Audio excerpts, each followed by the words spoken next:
그리스도시요 살아계신 하나님의 아들이십니다. 아멘.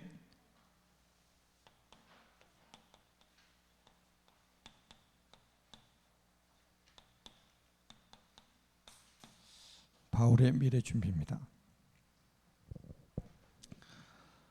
바울은 오늘 본문에 보면 나의 달려갈 길과 주 예수께 받은 사명 곧 하나님의 은혜의 복음을 증언하는 일을 마치려 하면은 나의 생명조차 조금도 귀한 것으로 여기지 아니하노라. 그러니까 바울은 그리스도를 만난 이후부터 뭐를 생각하고 살았냐면 순교를 생각하고 살았습니다. 왜? 그 당시의 상황이 언제든지 순교할 수 있는 그런 상황이었단 말이에요. 자, 오늘날 사람들은 다 뭐합니까? 예수 믿어서 잘 되기를 원하죠. 어디서요? 이 땅에서. 거의 모든 사람들은 기도 제목도 그렇고 간증들어도 그렇고 예수 믿고 이 땅에서 잘 되는 거, 이거 추구합니다. 바울은 그게 아니에요. 그리스도 만난 후부터 순교를 생각하고 살았다는 거예요. 그러니까 예수님도 그러셨잖아요. 33년 사시다가 가셨는데 지금 이제 성령으로 우리 함께 계시지만 공생애는 3년 반이란 말이에요.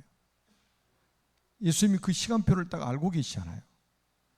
그래서 예수님도 당신이 이 세상에 육신을 입고 오셨다가 다시 육신을 벗고 가실 때 이제 뭡니까? 육신을 입고 오셨다가 십자가에 죽으시고 부활하셔서 올라가시고 난 이후에를 생각하시는 거예요. 그래서 우리가 그걸 세 주에 걸쳐서 말씀으로 확인했잖아요. 자, 바울은 여러분이 잘 알다시피 인생의 전환점이 확실했습니다. 그게 사도행전 9장에 다메섹 도상에서 그렇게 자기가 핍박했던 그리스도를 빛 가운데서 만나게 된 거예요. 여러분, 우리 인생의 가장 복이 뭡니까? 그리스도를 만난 거예요. 그리스도는 누굽니까? 성육신하신 하나님이란 말이에요. 그분을 만난 게 인생에 가장 대박을 맞은 거예요. 목소리가 좀 힘이 없으신데 힘이 없어도 사실입니다. 지금 비대면으로 예배드리신 분들도 여러분 인생 대박을 맞은 사람들이에요. 이게 확실해야 되는 거예요. 인생의 전환점. 주님을 만남으로 인해서, 그리스도를 만남으로 인해서 완전히 신분이 바뀌고 운명이 바뀌어버렸죠. 그러고 나니까 보세요. 사도행전 9장 22절에 보니까 사울이 힘을 더 얻어 예수는 그리스도라 증언하여 다메섹에 있는 유대인들을 당혹스럽게 했다고. 메시지가 완전히 이제 복음 메시지로 달라져 버렸죠. 우리가 사도행전 17장 3절도 마찬가지입니다. 예수가 그리스도여야 되는 당위성을 설명하고 있잖아요. 18장 5절에도 마찬가지. 말씀에 붙잡혀서 예수는 그리스도라 밝히 증언했다. 자, 이런 축복을 여러분들이 지금 누리고 계시잖아요. 그리고 사도행전 이제 11장 25절로 26절에 보니까 바나바가 바울을 찾아가서 안디옥 교회 담임 목사로 청빙을 하죠. 그래서 같이 안디옥 교회에서 1년 동안 이 그리스도의 말씀을 증언합니다. 열심히 제자들을 가르쳐요. 그리고 13장에 보니까 순회 선교사로 파송을 받잖아요. 얼마나 놀라운 일입니까? 이 기적 같은 일이요. 그리고 나서 1차, 2차, 3차 전도 여행을 하고 그리고 4차는 다시 예루살렘으로 갔다가 노마로 가서 결국 순교하는 것이 4차 전도여행입니다. 이거 해놨는데 지금 세계를 뒤집었잖아요. 자, 여러분 미래는 어떻게 생각을 하고 계십니까? 여러분 미래 준비를 어떻게 하고 계십니까? 자, 농부들이 봄이 되면 뭐 하죠? 씨앗을 뿌리죠. 씨앗 뿌리는 즐거움입니까? 뭐를 바라보고 하죠?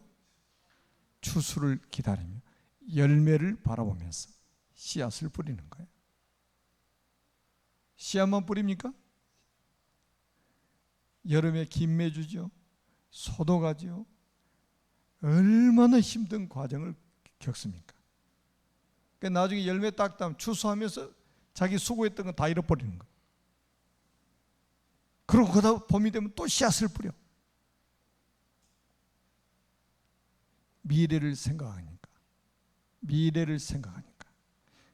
가을이라는 그 열매 맺을 그 열매 거둘 미래를 생각하니까 봄의 씨앗도 기꺼이 기쁨으로 여름에 그 더운 논밭에 가서 김을 매주고 소독을 하고.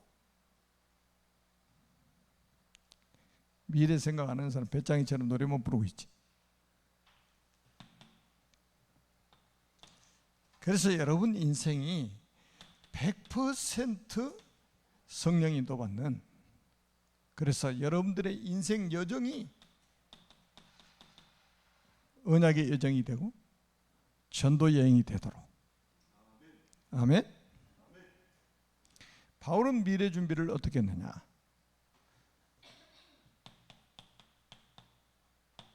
렘넌트 운동을 했습니다. 얼마나 정확한가 보세요.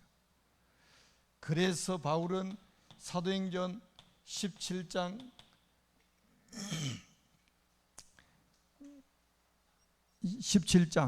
1절에 보니까 어디 들어갔어요? 회당에 들어갔습니다. 데살로니가 지역에 가가지고 회당에 들어갔어요. 사도행전 18장 4절에 보니까 고린도 지역에 가서도 어디 들어갔냐? 회당에 들어갔습니다.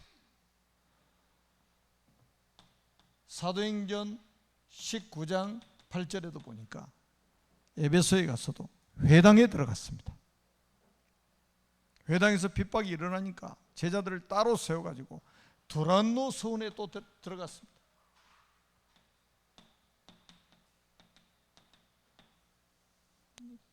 여러분 바울은요, 벌써 보세요. 저 미래를 생각하고 회당에 들어가서 렘넌트 운동을 했단 말이에요. 그러니까 우리 렘넌트를 키우고 있는 교사들은 진짜 여러분들이 지금 얼마나 복을 받은 사람인지를 깨달으셔야 돼요. 이거는 돈으로 계산할 수가 없어요. 미래에 어떤 응답이 올지 몰라요. 이 속에서 왕이 되고 왕을 상대할 그런 렘넌트가 나오죠. 여기서 정치인도 나올 수 있고, 여기서 군인도 나올 수 있고, 여기서 연예인도 나올 수 있고, 여기서 사업가도 나올 수 있고.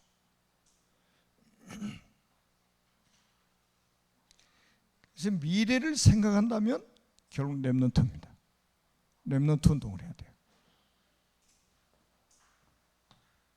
두 번째는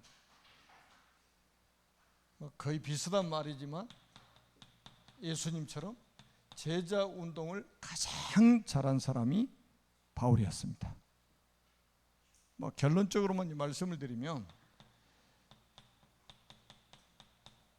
고린도서 16장에 보니까 마게도냐 복음화했던 제자들의 명단이 나옵니다. 마게도냐,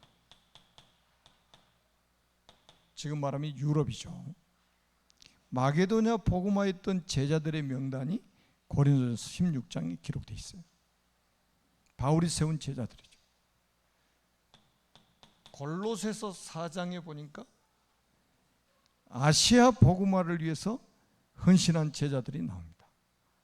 아시아, 소아시아죠. 거의 이때요, 요한계시록에 나오는 7교회들이 거의 이때 세워진 거예요. 에베소, 나오디아, 두아디라 뭐 이런 교회들, 아시아에서 유대인이나 헬라인이나 다 주의 말씀을 듣는 역사가 사도행전 19장에 나오잖아요. 그리고 로마서 16장에 보니까 로마를 복음화했던 제자들의 명단이 쫙 기록되어 있습니다. 남는 거는 제자밖에 없다니까요. 여러분 집 사놔도요, 여러분 죽고 나면 그 집 여러분 가지고 가실랍니까? 그는 남는 게 아니에요. 그는 여러분 통장에다가 돈을 악착같이 모아놨다. 그게 미래 준비일까요? 그는 죽으면 우리 거 아니에요. 여러분 진짜 여러분이 이 땅에 사는 동안에 제자가 남아줘야 되고, 여러분이 가고 나서도 이 복음 운동을 지속할 수 있는 그런 제자들이 세워져야 됩니다. 아멘. 그래서 여기서 우리가 나온 게 뭡니까? 237 나라 살릴 제자, 5천 종족 복음할 제자, 그리고 계속 나오는 일이 뭡니까? 70인 제자, 70인 제자를 세워서 70 현장 살리고 70 종족 살리고 70 나라 살리고. 그래서 우리가 기도 제목도요 그렇게 많이 잡을 필요가 없어요. 이 속에 다 들어있어요. 자, 렘넌트를 보면서도 제자, 예수 믿는 사람 속에서도 제자가 있어요. 여러분 예수 믿는 사람 속에도 제자가 있다니까. 그러니까 일반 제자가 있고, 여러분 사도행전 19장 1절에서 7절에 보니까 바울이 그 에베소 지역에 딱 갔는데 제자들을 만났다고 그랬어요. 제자들. 근데 이 제자들은 마가 다락방에서 일어난 그 오순절의 역사를 전혀 모르고 있는 거예요. 세례 요한의 세례만 알고 있는 거예요. 너희가 믿을 때 성령을 받았느냐? 그러니까 성령이 있음을 알지도 못한다고 그랬어요. 그래서 바울이 거기서 메시지하고 세례를 주니까 성령이 임하셨다고 성경에 기록되어 있잖아요. 제자는 제자인데 그냥 일반적으로 그냥 교회 왔다 갔다 하는 사람들이요, 성경 뭐 진리도 잘 모르고 복음 잘 모르고 무슨 소리 잘 모르고 다니는 사람들, 그런 사람들 찾아가지고 복음 제대로 주고 복음 제대로 딱 받으니까 거기에 성령이 말씀 듣는 사람들이 임하잖아요. 그러니까 우리가 가고 난 다음에 딱 남는 거는 제자밖에 없다. 그리고 세 번째는 무슨 운동을 했냐? 뭐 많이 있지만 지교의 운동을 한 거예요. 그러니까 바울은 지역에 뭐를 만들었다고요? 플랫폼을 만든 거예요. 지역에다가 뭘 만드느냐? 파수망대를 만든 거예요.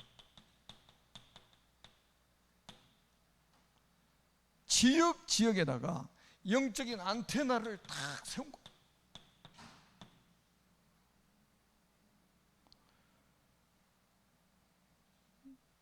여러분 예수님의 미래 준비 3주에 걸쳐서 우리가 확인한 게 뭐예요? 예수님이 이 땅에 남겨놓고 가신 것 중에 하나가 교회라는 플랫폼 아닙니까?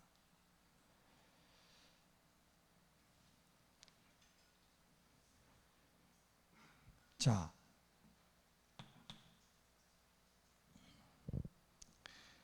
사도행전 16장 11절에 15절에 보니까 바울이 마게도냐 첫성 빌립보에 딱 가죠. 빌립보에 가서 전도부터 한 게 아니에요. 기도처를 찾다가 만난 사람이 누구냐? 누디아를 만난 거예요.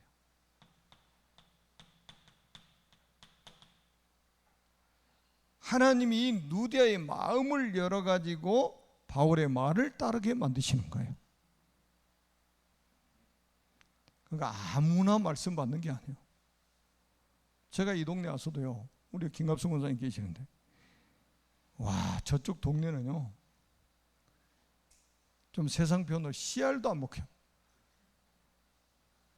아니, 거기 저쪽 동네에다가 새를 얻으려고 했는데 예수 믿다고 새집도 안 줘. 그래서 먼지 털고 그냥 이쪽 동네로 와버렸잖아요. 우리 김갑순 권사님 가족과의 만남을 통해서 하나님이 교회를 세우도록 만드신 거죠. 그러니까 그 보세요, 그 원봉숙 집사 초등학교 5학년 때 초등학교 5학년 때 만났는데 이 메시지를 복음 사모하고 막 그러는 거예요. 학교 갔다 오면 저 산으로 와. 그래서 같이 예배드리고, 그리고 이제 도시락 까먹고 또 2부 예배드리고 저는 올라가고. 그래서 또 동네로 내려온 거예요. 바울의 말을 따르게 했다. 누구 마음을 열어가지고요? 누디아의 마음을 열어가지고. 그래서 여기 빌립보 교회가 시작된 거예요. 그래서 여기다가 편지를 보낸 게 빌립보서입니다. 이 교회에다 보낸 편지가 빌립보서예요. 놀랍잖아요. 그러니까 이런 플랫폼, 파수망대, 안테나를 딱 지역에 하나 세워놓으니까, 이게 빌립보가 굉장히 중요한 게 성경에 뭐라고 기록되어 있냐, 바울이 막 아시아로 가서 복음을 전하려고 하는데 주의 영이 막았다고 그랬잖아요. 그리고는 길이 막히니까 드로아에서 바울이 뭐 했겠습니까? 밤새워서 기도한 거예요. 환상이 보였어요. 마게도냐 사람이 막 손짓하는 거예요. 와서 건너와서 우리를 도와달라고. 그래서 딱 마게도냐로 갔는데 그 첫 섬이 뭐냐? 빌립보입니다. 로마의 식민지였던 빌립보예요. 여기 갔더니 하나님이 완벽한 제자를 딱 준비해 놓은 거예요. 뭘로요? 플랫폼으로, 파수망대로, 안테나로. 여기서 빌립보, 유럽을 복음할 수 있는 관문에다가 이 플랫폼을 딱 세우게 만드시는 거예요. 이게 지교예요. 지교 운동입니다. 쫙 지교에 까는 거죠. 우리가 잘 아는 데살로니가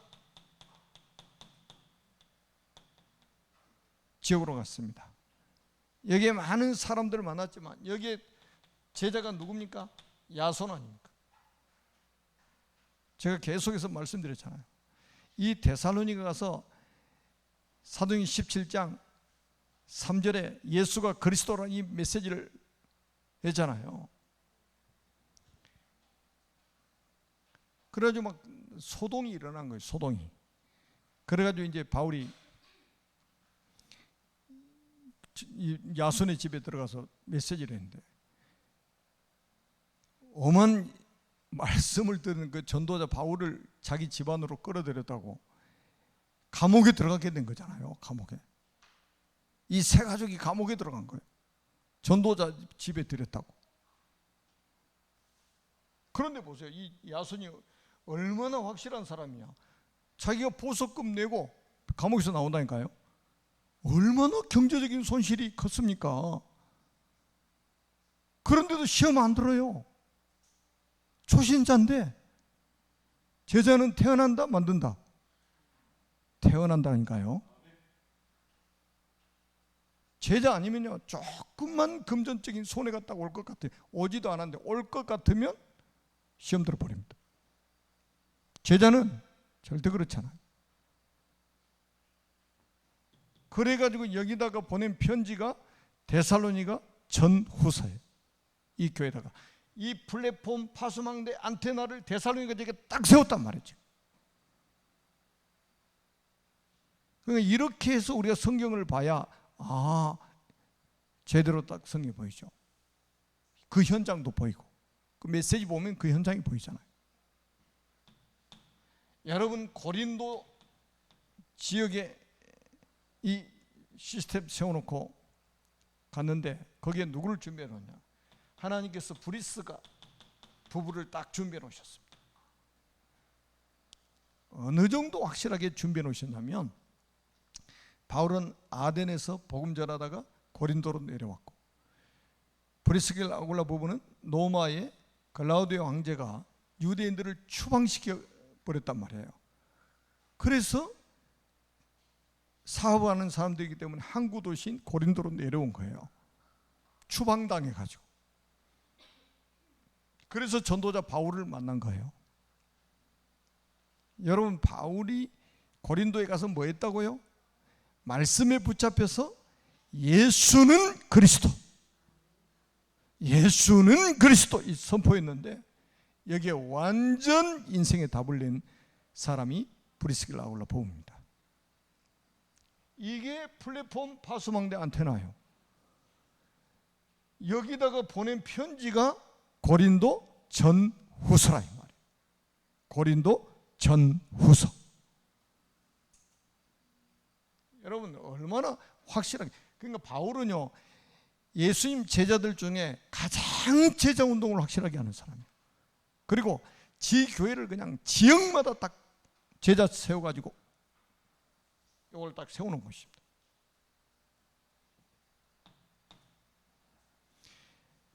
그리고 골로새 지역에는 바울이 교회를 세운 게 아니에요. 바울이 세운 제자가 누구냐면 에바브라라는 사람이에요. 에바브라라는 사람이 바울이 세우는 제자인데, 이 에바브라가 복음에 완전 답을 딱 내고 나서 자기 고향인 골로새에 가가지고 교회를 세운 거예요. 그게 골로새서 4장 15절에, 근데 누구 집에 시작되냐면 눈바와 그 여자의 집에 있는 교회에 문안하고. 그러니까 여기는 제자 하나 딱 세우니까요, 바울은 골로새에 가지를 않았어요. 바울에게 복음을 듣고 제자로 세워진 에바브라는 사람이 이 복음 듣고 너무 충격이 돼가지고 자기 고향에 돌아갔단 말이에요. 그게 골로새예요. 거기 골로새 교회가 세워진 거예요. 여러분, 플랫폼, 파수망대, 안테나 확실하게 딱 세워버린 거예요. 그럼 바울이 여기다가 보낸 편지가 뭐예요? 골로새 아닙니까? 골로새서 아닙니까? 골로새서.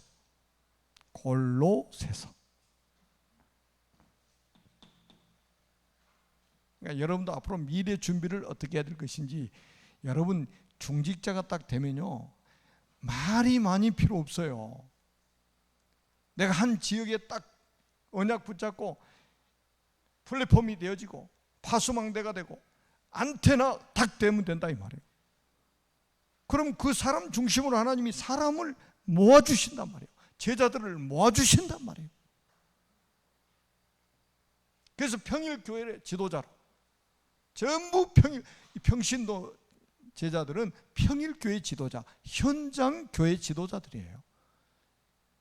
그래서 제가 예수님은 딱 제자 두 종류 사람 세웠잖아요. 사도 제자, 70인 제자. 요 다 합하고 플러스 알파 해가지고 120명 남겨놓고 딱 하셨어요. 사도 제자는 강단, 70인 제자는 평신도 제자들이요. 평일교회 지도자들, 현장교회 지도자들.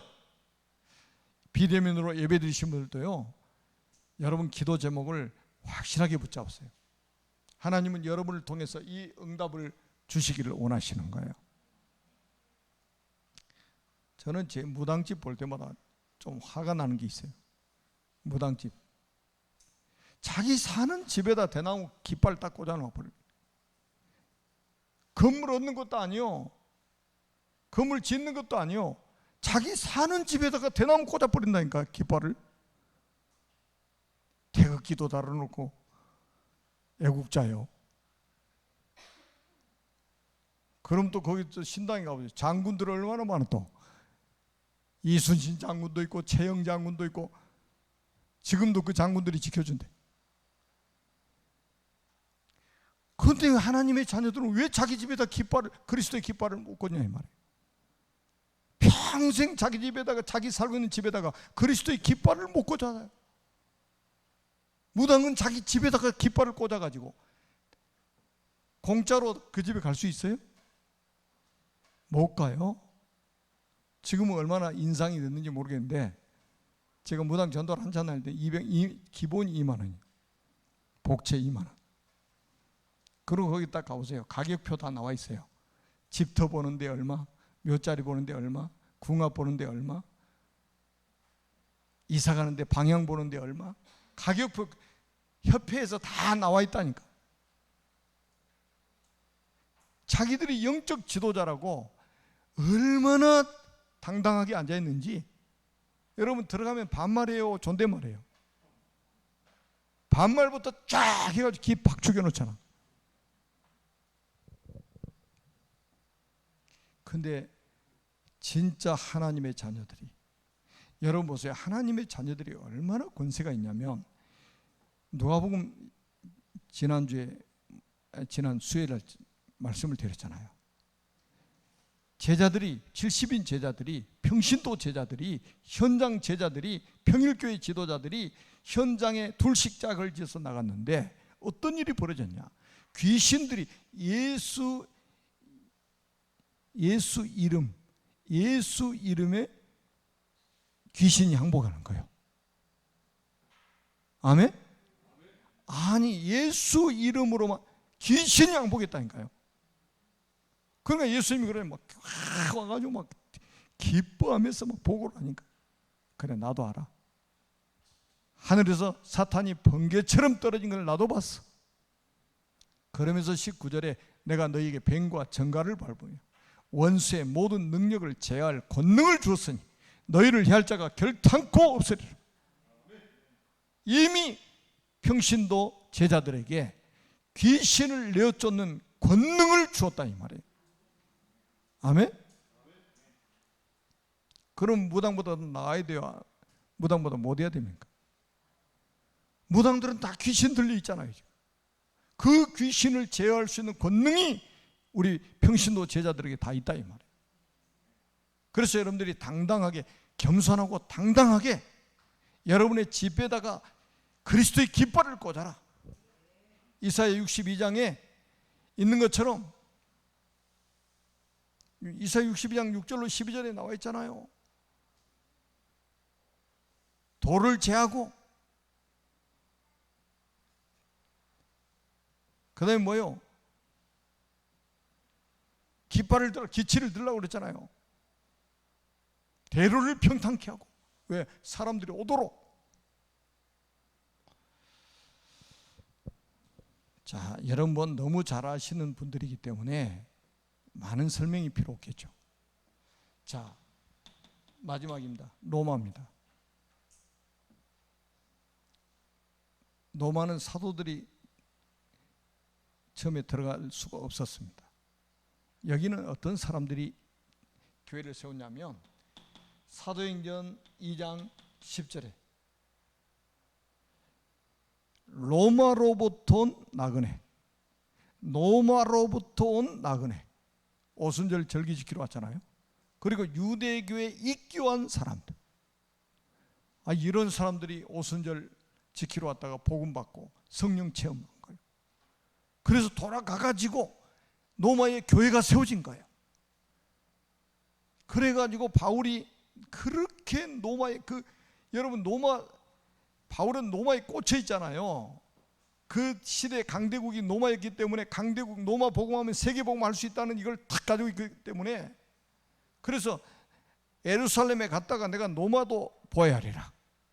사도행전 19장 21절. 네가 예루살렘에서 내 이름을 증언한 같이 로마에서도 증언해야 하리라. 사도행전 23장 11절. 바울아 두려워 말라. 내가 가이사 앞에서 해야 하리라. 사도행전 27장 24절 아닙니까? 그렇게 가고 싶었는데 하나님이 시간표가 안 돼가지고 문을 열어주지 않으시니까 거기다가 뭐부터 보냈나? 로마서 편지부터 보낸 거예요. 로마서 편지부터.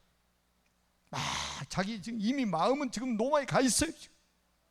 로마에 가서 지금 제자들에게 축복해주고 제자들에게 메시지도 주고 싶은데 갈 수가 없어. 그래가지고 노마서를 써가지고 누구한테 보냈냐? 베베에게 심부름을 시킨 거예요. 그게 유명한 로마서입니다. 로마서. 완전 복음의 노른자 아닙니까? 여러분, 우리가 살아서 이것 준비해야 될 거 아니에요. 우리가 죽기 전에 이것 준비해야 될 거 아닙니까? 미래 준비해야 될 거 아닙니까? 그래서 여러분 저는 기도 제목이 그거예요. 교회 안에 막 아이들 소리가 막 끊임없이 나요. 수요일날 저녁에, 금요일날 저녁에, 주일날 온종일 막 아이들 소리가 들려야 돼. 강단에 뛰어 올라가지고 막 예수는 그리스도 찬양. 얼마나 놀라운 일이에요 지금. 그리고는 우리가 뭡니까?